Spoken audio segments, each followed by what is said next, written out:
Carolyn Langdon and welcome to Cook Like Carolyn. Today I'm going to make some vegan tacos.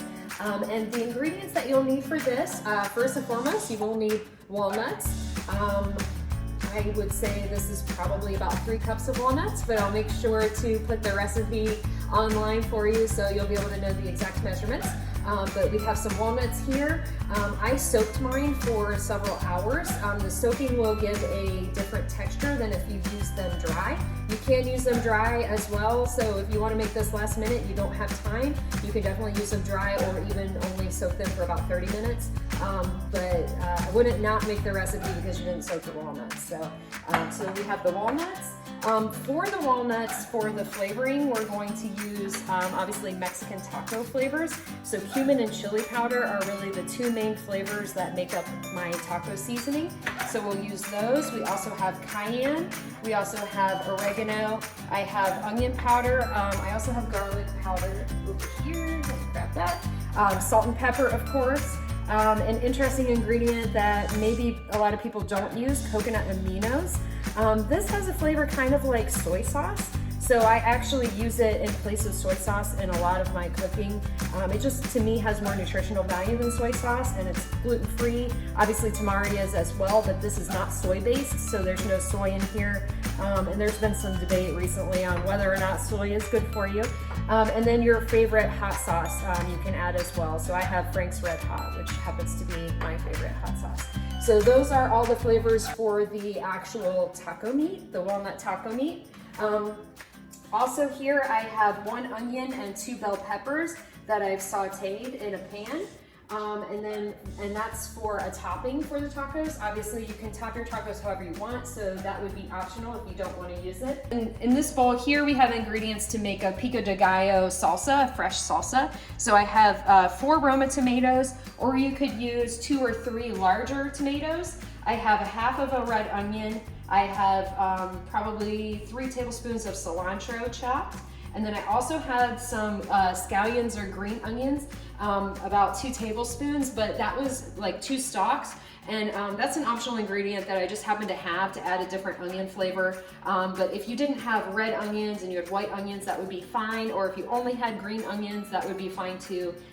You know, so you can kind of play around with that. I also have some lemons here. I have some more chopped up green onion or scallion, and then I have 2 avocados that I have sitting in an ice water bath over here.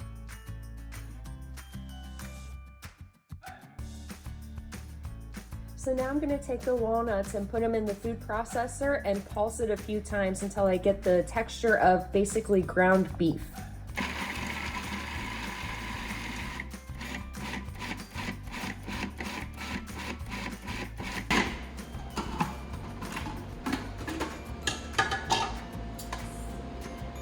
Okay, so what I've done is I've pulsed up the walnuts. So you want to make sure that you do keep some texture. Think about meat, like you want to have kind of like a meaty texture to it. So don't pulverize it completely. You want to have some chunks, and you want it to vary a little bit, kind of like ground beef. So I've got the walnuts here. What I'm going to do is I'm going to put some avocado oil in my pan, which I should tell you, when I saute the peppers and onions, I use the avocado oil as well. And the reason is because avocado oil actually has a high smoke point, and I put those on very, very high. So you want to make sure that you're using a high oil around the pan, and I'm going to let the pan get a little bit hotter, and then I'm going to add in the meat. Pan is hot. If you look in here really close, you can actually see a little bit of the bubbles that are coming up from the oil in the pan. And so I know it's hot enough. I can also feel that. And then I'm going to add in my taco meat.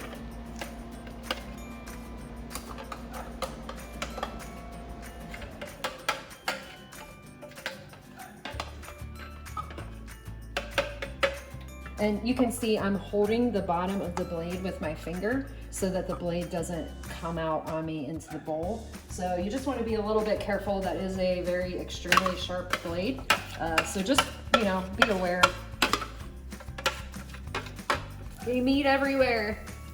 Okay, so now we've got our walnut meat here in the cast iron pan. Again, I recommend cast iron, not only because it will impart a nice smoky flavor to the dish, but also because the iron in cast iron is actually really good for you. So nutritionally, cast iron is one of the best cooking mechanisms that you can use to try to, you know, boost some extra iron in your cooking. Especially if you're cooking vegan, you need to really think about things like making sure that you're still getting full nutrients such as iron.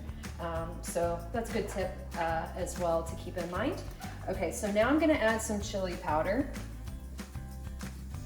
And remember, chili powder and cumin are very, very classic ingredients in taco seasoning. And you can, well, I can smell the cumin instantly, and it smells like, to me, smoky tacos. So that's what I think of when I think of cumin. I have oregano here. If you have Mexican oregano, that's even better, obviously. That would be more authentic, but it's a little bit harder to find, so any oregano will work. And I love oregano, any kind. And then I have some garlic powder here. I have some onion powder, but I don't think it's open, so I'll add some onion powder after I open it in a little bit. So now we've got these spices in here, and actually I'm going to also add 1 clove of garlic that I'm gonna smash on my cutting board, and I'm just gonna, so you can see here I've smashed 1 clove of garlic, and I just put that in. It will break down in the dish.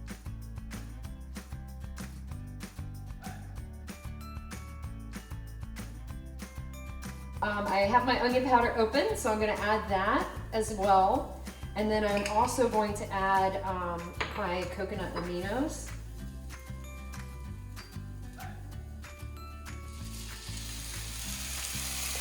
That was maybe about 1.5 tablespoons to 2 tablespoons.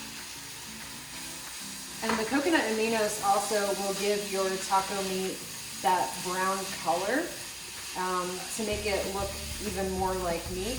And your spices will help with that too. So it will really resemble ground beef when you're done here. And then also you can add your hot sauce, as much or as little as you like, and you're good to go.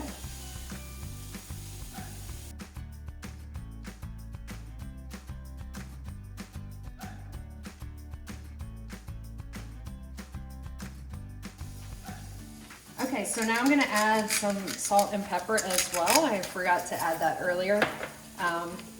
But just keep in mind though, that some of the coconut aminos especially are a little bit salty. So you're not gonna need as much salt as you may think. So make sure that you do taste before you add that.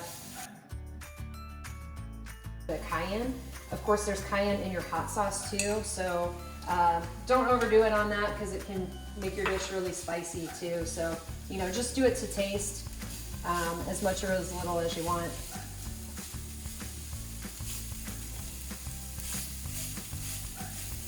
It's taco time!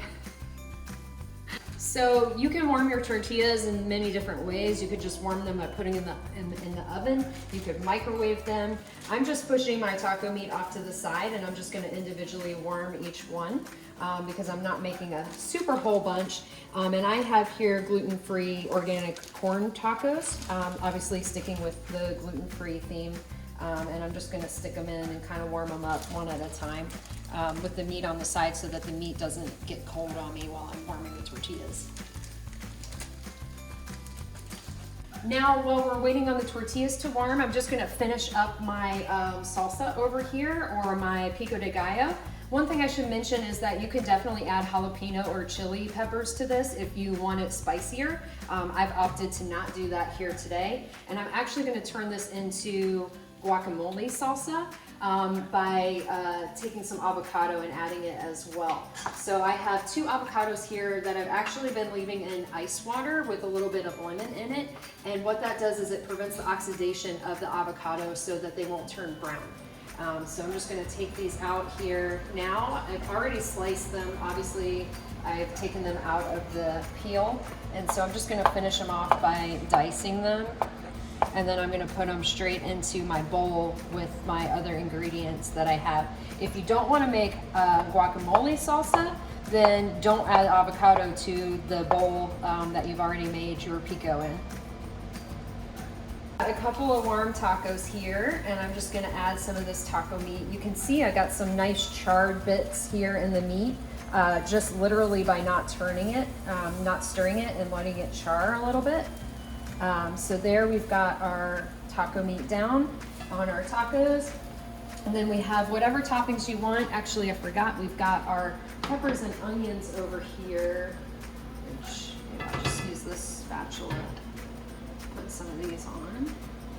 Or just use my hands, why not? So we have some peppers and onions that we'll put on top here. And then we'll go over to our cheese. And, well, actually, I guess we'll start here. So I forgot we have our salsa with our avocado and our tomato. So I literally just mixed in the avocado and I added some salt and pepper to it and some lemon juice. So definitely lots and lots of lemon. Lemon always enhances the flavor of food. And I'm gonna actually squeeze, I've got my lemon squeezer here. I'm gonna squeeze a little bit of lemon juice just like that over the top. And then you can add maybe some extra little green onions or cilantro too. And you could leave it just like this.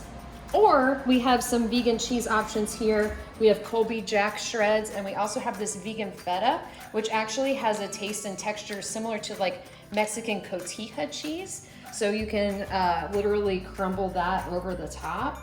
So I'll crumble that on one, and we'll do the other vegan cheese on the other one, the Colby shreds.